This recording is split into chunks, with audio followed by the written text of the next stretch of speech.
Service Lines community. How y'all doing today? How are you, brother Doug? It's Monday, and I'm still here. Action Doing good, Appliance man. is still working, I think. We'll find out in a couple minutes after we get off the air. Nah, it's going great. It's going great. Getting cold. So Getting cold. It's getting cold. Yep. We've had You're a pretty going mild winter, so I didn't really start complaining till like last week. Oh, okay. That's pretty good for me. Fair enough. Yeah. We're heading into the like 60s into next week, like 50s and 60s. Oh, this week and next. Yeah. You know, Facebook brings up memories every year, going back to how long you've been on. And, this is around the time for the annual convention for ASTI. And so you see all these shots where the kids were a lot younger and they bringing home souvenirs and stuff. But it always seems to be a snowstorm that makes my wife pretty frustrated that I'm not home to help clear the snow off the driveway, So if it's 60 next week and I'm in Las Vegas and it's 80, then there shouldn't be any complaints, right? Is that what you're telling me to suggest to Val is not to complain, Zach? I'm not suggesting nothing to Val. I know better. With that question, you were saying, Hey, Val, it's going to probably be good weather. Don't complain. That's what you were saying, right, Zach? No, I'm saying, Doug, quit your whining. Oh. You're such a chicken. I know better than across Vale. I'm crazy, but I'm not that crazy. Oh, man. Morning, Paul and Joe. Adam. A fun topic. But before we dig into that, how was the weekend? You have a good relaxing time with the family? Yeah. Picked up my daughter from college and we had family time. So you're always looking for those moments, right? Paul Hartland, or you probably have no choice with your children moments, but trust me, time flies by so fast. And then they have their own lives and they don't want to spend out. So we had a couple dinners and lunches and it was good to hang out with everybody. Nice. Team cheer, not back together again, Those are always fun. How about you? I'm not quite at that point yet. My little one's always with me. I posted on my page. She was there rocking out the drums with me. Yeah, it's pretty wild, Paul. It just gets faster. All of a sudden, 8 years gone. All of a sudden, however many years Doug's kids are is gone. But you know what? If you delegate it, you do the best you can and you try to give enough time in every aspect of your life, a fairly decent balance. You should have no regrets, Yep. But it does go really crazy fast. Oh, it's nuts. It's nuts. We were looking back at pictures as, I posted the picture of her dancing along as I'm playing the drums and we're looking back and she's just, like 3 years old and carrying a mic stand and it's like 3 times the size of her. Yeah. And, so it just accelerates the faster you go. So, but we are talking about building up teams today, right? And so what does it mean to build up your team? Well, we're looking at it from the perspective of, as leaders, we have a team. What are we doing to grow them? How are we helping them grow in their individual roles? Are we equipping them properly? Or are we handicapping them? Because that can happen too. As a leader, you get what you put into it. So which side of the spectrum are you on? And we're going to talk about ways to kind of get out of that handicapping your team and actually truly helping them get built up. So this applies whether it's 1 or 30. So these are important skills to begin to work on. So you want to pray us in? Absolutely. Morning, Lord. We come to you today on a Monday. We are thankful for all that you give us and that all you provide.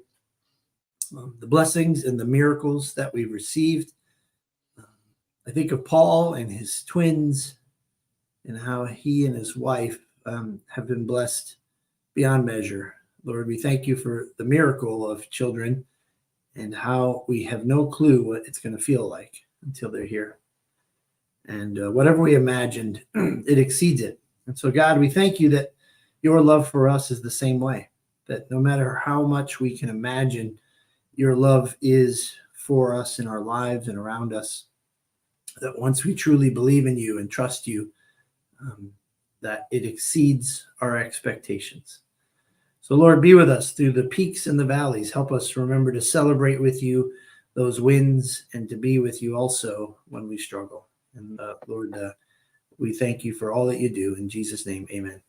Amen. So if you're new to Doug and I talking, we tend to take things from the mindset approach and the leadership approach. That tends to be our normal go-to. And that's how we're approaching team building today, is very much from that perspective. So Doug, you probably, out of the two of us, not that I haven't done it, but you have the largest team going on. And what have been some of your keys to success as you're trying to build up the team, as you're trying to put leaders in roles and help them excel at what they're doing? I think it's still too early for me to celebrate any of these moments, because miraculously we got where we were at and we grew to a size that finally triggered me to realize that I need a leadership team. So it's been a couple years of trying to figure it out and to grow it up. So maybe let's take it from that perspective. How about this? I just want to make a proclamation that it is harder than a rusted on Cabrio tub and bearing that you've been hammering at for about an hour or two. It's hard, but I think it's easier. You know what a trigger reminds me of is SOPs, which, remember, I hate acronyms, because I don't know what they mean, but those standard operating procedures. And I can remember it was a thing, especially you guys trying to level up this new community called the Service Alliance Group, and recognizing the importance of standard operating procedures. How overwhelming is that if you've got nothing written down? How hard it is to think about getting it all in place. But how do you do it? One step at a time, one procedure at a time. Don't overthink it. Get something done and then get the next one done, and then you start to tweak them. I feel like growing your leadership is the same exact way. It's going to be hard work, because you know why? It involves other people, and your control over the whole situation is minimal. Would you agree that it's easier when you're doing that in community, though? Would you agree that? Oh gosh, there was a couple of years trying to do it kind of by yourself, and now you're kind of like, my mastermind group, EJ called up on Friday because I got this idea, and he's so excited about it. I look forward to him tweaking it as much as he can, and then I'm going to adjust that for Action Appliance. And it does.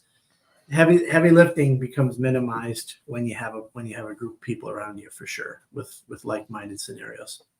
I feel like when you and I first met, you were really struggling and trying to grow your leadership team, and I think really in the last year I've seen you kind of find your stride and like, okay, we can throw that idea out quick, and all right, we're going to do this, and it seems to be that you're accelerating in that learning curve as you've begun to practice. It's weird, right? We started out with our little ones growing up so fast, but in the moment, Paul with the twins and the diapers and if one's awake and one asleep. I mean, can you imagine? That eternity just starts to slow down for Paul and his wife. But the reality is in the midst of it, it seemed like it was really challenging, but it flew by really quick. I'd say it's a 2-year journey for me, focusing on leadership, and part of it was to step out and let other people lead and make sure that I don't get in their way, which means I'm doing a lot of watching and coaching after the fact, as an inexperienced leader myself, right? So trial and error, and taking responsibility for the ultimate decisions is it can wear you down. But I'll tell you something. I was meeting with in my BNI group. I had a 1-to-1 with our mortgage person, and I shared a little bit of what's going on with Action, and she's pretty curious about it. So we've talked a bunch of times, and she's like, man, I feel like I'm not doing anything compared to you. And I said, well, hold on a minute. Like, what do you want? What do you want with your career? And she goes, that's a great question. And she goes, I think I probably should be further along. I should have been a manager at this point of the mortgage facility. I'm like, not if that's not what you didn't want. So I feel like for us in our industry, what do you guys want? Do you want to be a one-man show the whole time and have complete control?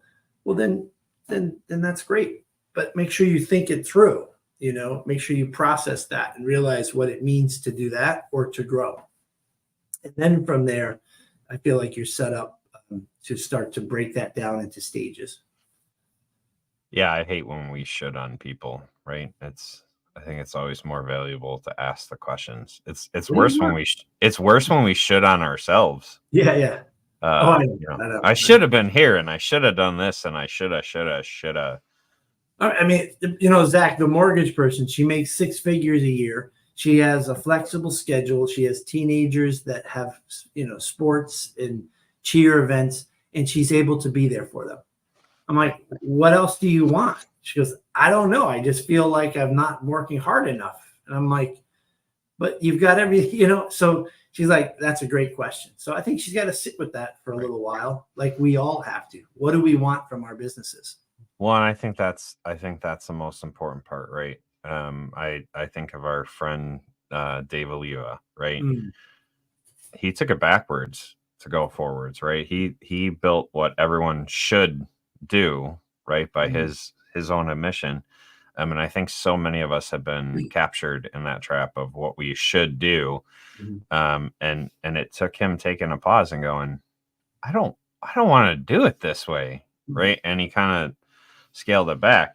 Now, so if you've decided that you want to build up a team and you want to grow a team, great. That's where we're talking from, whether it's one person or 25 people, right? This is kind of where we're coming from. And so, like for me, I think one of the biggest spots where I've gotten to learn and practice and grow team building has been in the church, has been in that volunteering through things. And I feel like the most grace has come from that.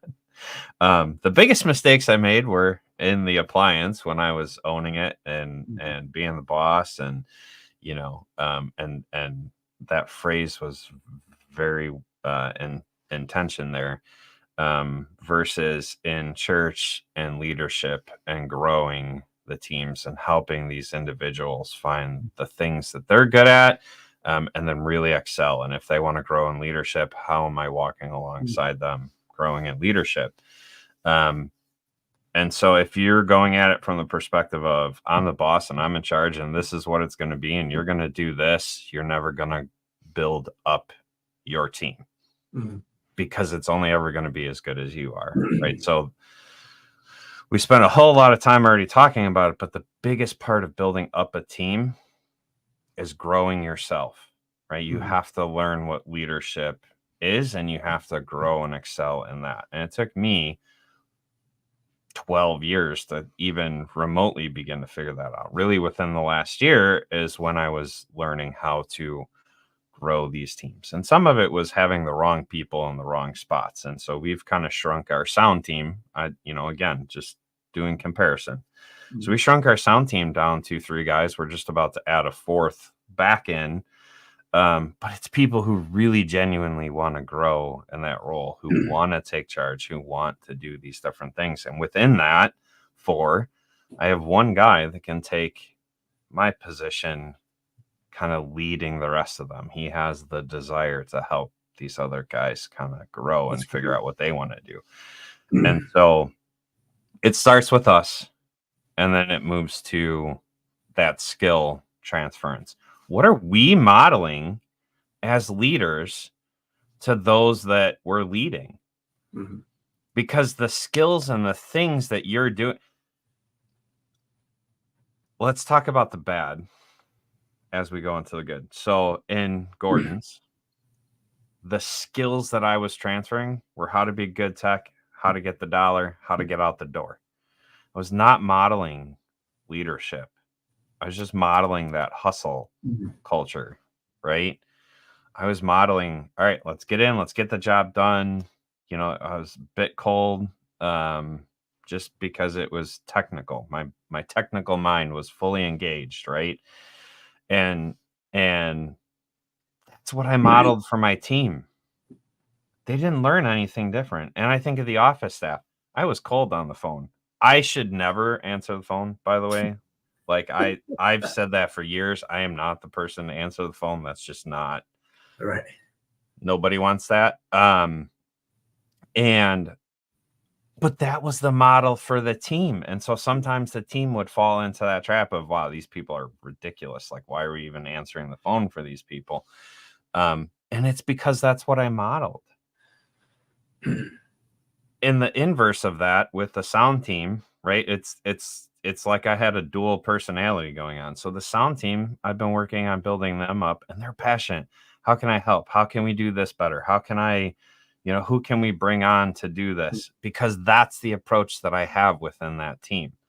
So it's a perfect example of you get what you model. So within one world, I was modeling one thing, and within the other world, I was modeling something else. So what are you modeling as a leader? Because that's what you're building in your team. That is what you are building up in your leaders and your team, is those things that you're modeling. Whether they're leaders or not, you're building, you're transferring those skills. Yeah. So I'm not allowed to give the middle finger on YouTube. So I love you, buddy. Well, something, I was not given any leadership or leadership model when I became service manager and then general manager. It was just let's see what you got. I don't even think they said that. So I had to kind of figure it out as I go.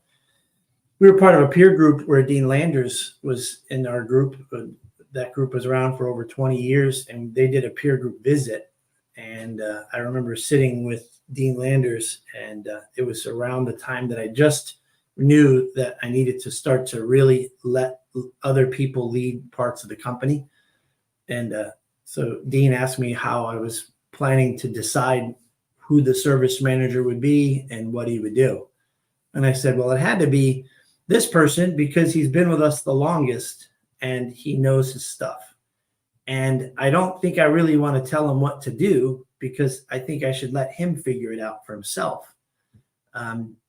His style, his approach sounded really smart. But of course, that's what Dean Landers will do, is he'll have you think the other way around. And he'll say, so what happens if he begins to tell you how he wants to do it and you really don't think it's going to work, that particular thing?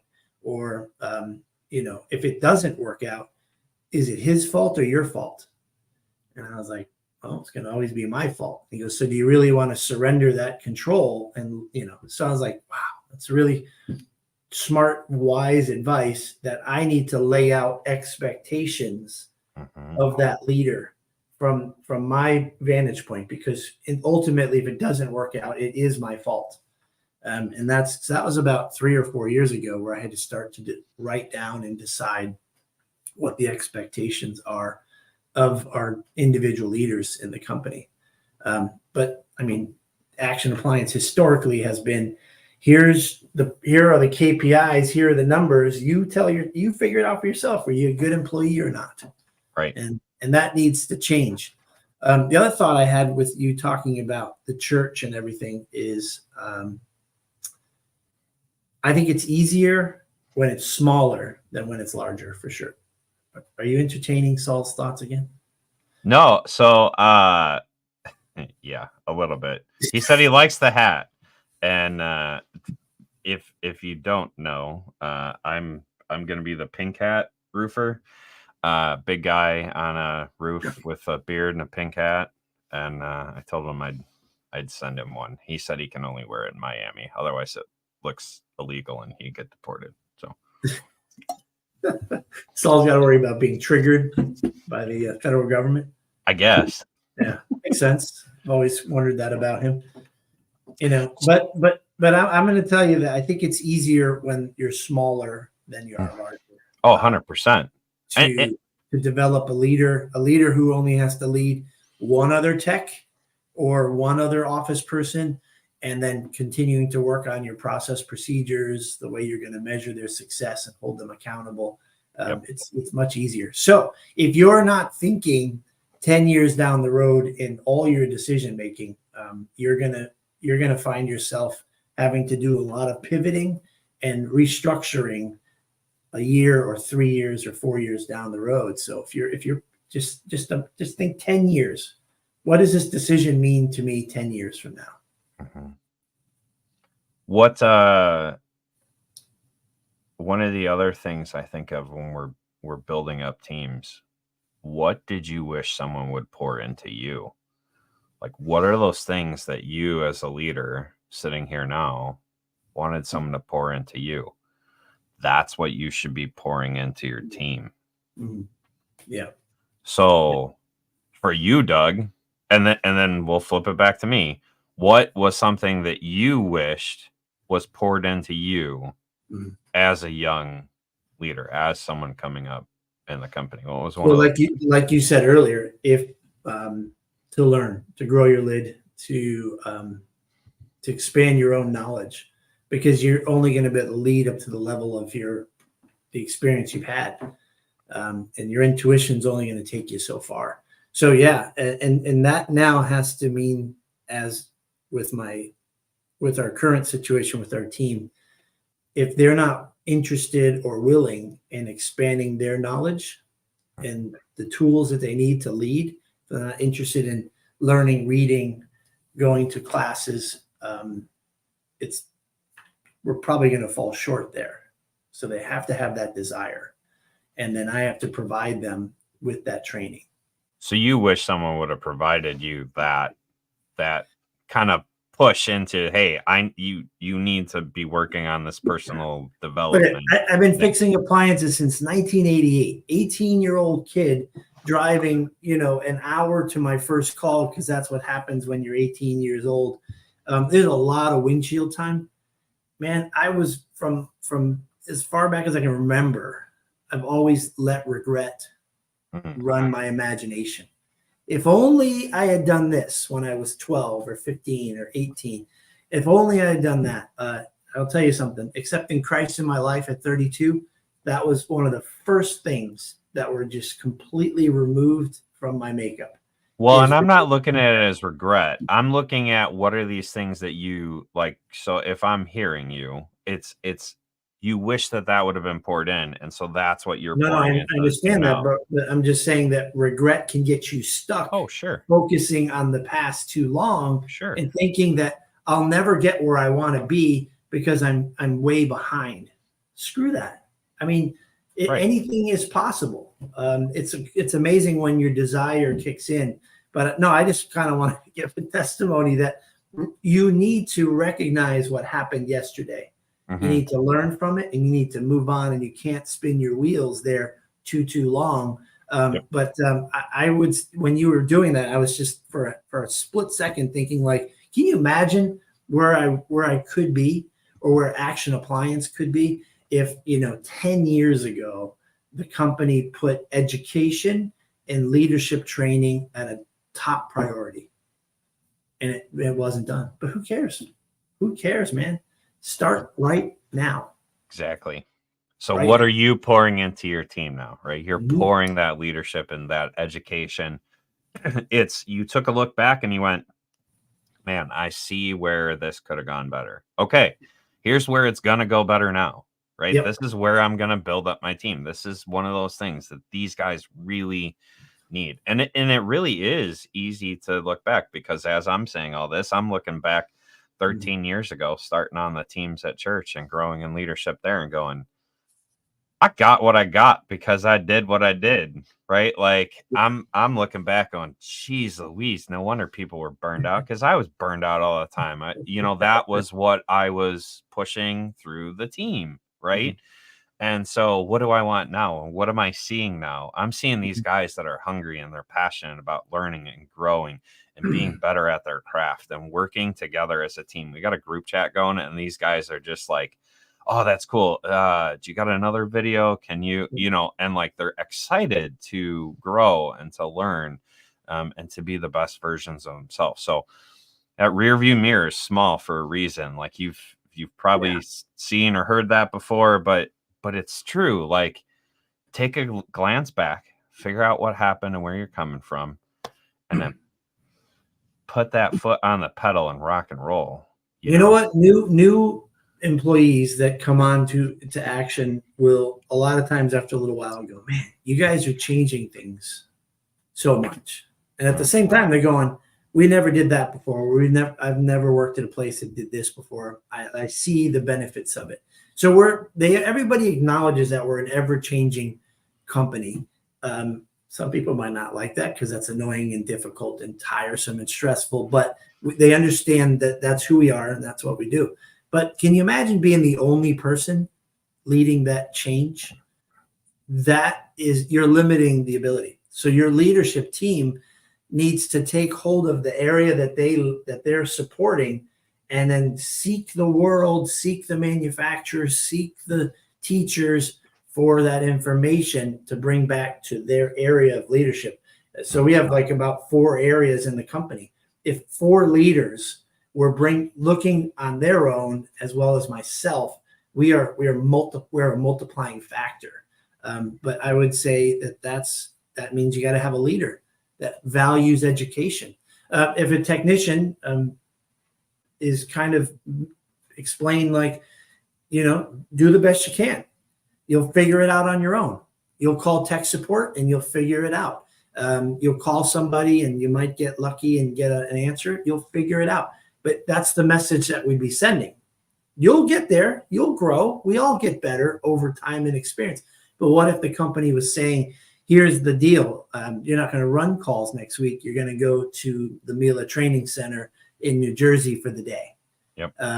We're going to have a meeting. We're going to talk about soft skills, and we're going to do some role playing. What are we telling the team? This stuff is important to us, and here are some ways that you can use it. So modeling that teaching, training, everyone needs to be in the spirit of growing, from the technician, from the bottom all the way to the top, right? I want to go to Saul's comment here. If you're owner and you have regular meetings with your crew or a manager, let your staff speak first, and you be the last person to speak. This is another skill that you're transferring, right? You're teaching them to listen. As a leader, you're modeling listening in this, whether you realize it or not. You're listening. You're letting them speak. You're letting them talk, and you're hearing what they're saying, and then you're able to go back or not, right? Because if you don't actually listen to what they say, you just let them talk, and then you kind of go off and do your own thing. That's the message that you're sending. But I think this is so important. If you teach them that your company culture is collaboration, the way to grow as leaders, the way to grow as a team is collaboration, is listening and learning from each other. Holy cow. I mean, you're just going to have a solid team. That's a great way to build up your team. And it's just such a simple thing to do, whether it's 1 team member or 25 team members. Let your team speak, let them talk. I think the questions that we get asked at the church, and that's kind of the difference for us, the pastor who is the leader talking to all the other leaders, he asks questions first. What did you think went well? What do you want to see improve? And then he is quiet and he lets the team share. And as a team, we all kind of bounce around, and then he unpacks what each of us says, right? Yeah. It's a spirit of collaboration. And so that spirit of collaboration then transitions on to other team members. We as leaders transfer that on to those that are following us as we build the next generation of leaders. So I love that. I think our role is to provide the meeting format with expectations for them when they come to share, right? And like you said, great wisdom there, Zach. If you figure it out for them, then they're not doing it themselves. And so how can you do it? I'm reading a book right now called The Coaching Habit. And you've read that one already? Yeah. Yeah. I mean, that's a great one. I mean, if you could just, some of the smartest people that help me, there you go, right? Some of the smartest people that have helped me are modeling that, so I share a little bit and they say, all right, so what do you think about that? And then, all right. And they go, what else? Okay. Anything else? Yeah. All right. And it's just leading by questions. And usually the answer is within us. But we get stuck in the weeds. So that's our job as a leader, is to help them through the weeds. But somebody figuring it out for themselves, it's so empowering. It is so much more meaningful than reading a book or taking a class and trying to implement it. It's when you almost feel like you stumble on it. So as leaders, if we can help our people stumble onto wisdom, that's a great idea, right? Coaching Habit is what changed the game for me. If you've ever called me for a one-on-one, if you've ever called me and you're like, hey, I'm struggling with this in the business and you're asking me for advice, you're going to get a heck of a lot of questions in that conversation, and you're not going to get a whole lot of advice. Yeah. Coaching Habit is what changed it for me. So if you want to, the best way to build up a team is to ask a lot of questions and continue to ask a lot of questions. Going again, just furthering this, right? An employee might have a great idea, but they held back from saying it because the leader spoke something that might have gone with the employee had in mind, and you missed it. And so as a leader, as someone who's trying to build up your team, the best thing that you can do is ask a lot of questions, ask a lot of good questions, right? And you're like, well, I don't know how to ask questions. I don't know how to ask good questions. Just start asking questions and continue to ask questions. And as you do that, you'll begin to figure out what the better questions to ask are. Like you'll just learn by practicing asking questions. What's interesting is extroverts hate silence in group situations. 1.5 seconds is about 5 minutes. It just feels overwhelming. Yet the introvert is waiting for 5 seconds to feel comfortable to speak up. As a leader, leading our leaders, if we don't let that moment of silence happen for them to say, from this book, and what else?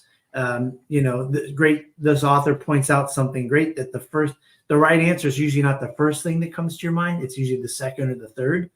So again, as a leader, to be still and to just keep asking, waiting for them to share. Now, what happens if you have a leader in an area and it's just not working out? It's not performing well. You can look at the numbers. You can think about what the leaders are saying. You can think about what the team is saying about the leader and about the company and the situation, or you can let them lead and ask them questions. And if they have no answers, time in and time out, after over and over, no answers. What does that mean? Might not be the right person for the job, right? Because you're giving them the opportunity. You're not robbing them, as Saul's suggesting.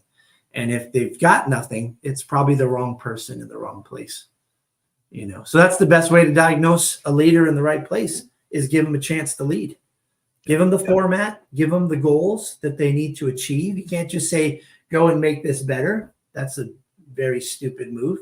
Go and improve this by 10%, get this number here, get this metric in line, and we'll give you 90 days, 30 days. Let's see what you can do. And then if it's hit it or didn't hit it, what do you think happened, right? And put it onto them.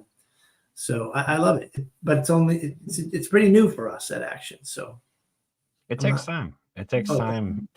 If it was never modeled for you, it takes time to step into that model. And who knows, maybe in 10 years, people are going to decide this isn't the way, but I feel like asking questions has just forever been the best way to propel forward, right? That Mhm. curiosity that I talk about all the time, like that is the best way to propel anything forward. So the biggest takeaways as we're wrapping up here, if you're wanting to build up your team, ask a lot of questions, give them opportunities to grow. The things that you wish were poured into you, are you modeling that? Are you pouring that into your team? Mhm. And just keep asking questions. Give your team the chance to demonstrate some leadership. Mhm. I think those are probably the most important parts of all of this. Did you have Just any a other? couple of things that stand out to me, like let's say you've got 3 or 4 or 5 technicians and you want to elevate them to a leadership position, and you look at the one that does the best, has the most successful numbers, just seems like they're knocking out of the park. That may not be your leader. Because instinctually what you're going to think about is if they become a leader, they're going to be doing less calls. You're going to lose money as you ask them to be a leader. That's okay. But if they're not even the leader, if they don't have leadership qualities, then why take that risk and that hit? So you really have to find the right person, and it's not based on how successful they do at their job. It's those qualities, and that disc profile or different types will also characteristic tests, right, will help us determine the type of person. I think that's a great thing to leave with them to think about this week. Your most productive person is not necessarily your best leader. No. It's actually probably your worst leader. Your most productive person is It's hard to know possibly, until you put those lenses on of what is a good leader. And again, if they show signs of leadership and they are your best guy, it makes it a little less difficult to say, wow, I'm going to lose a couple $100,000 by taking this guy off the road or less time on the road. But don't, like you said, don't just assume that equates to leadership. If you don't know what a good leader is, then don't make any decisions or moves until you go and figure that out, till you go and study and learn and evaluate what a good leader is. awesome. Yeah. All right, guys. Well, hopefully that is helpful to you. And Doug and I will see you next time on the Morning Grind. Have a good day, guys. Have a great one.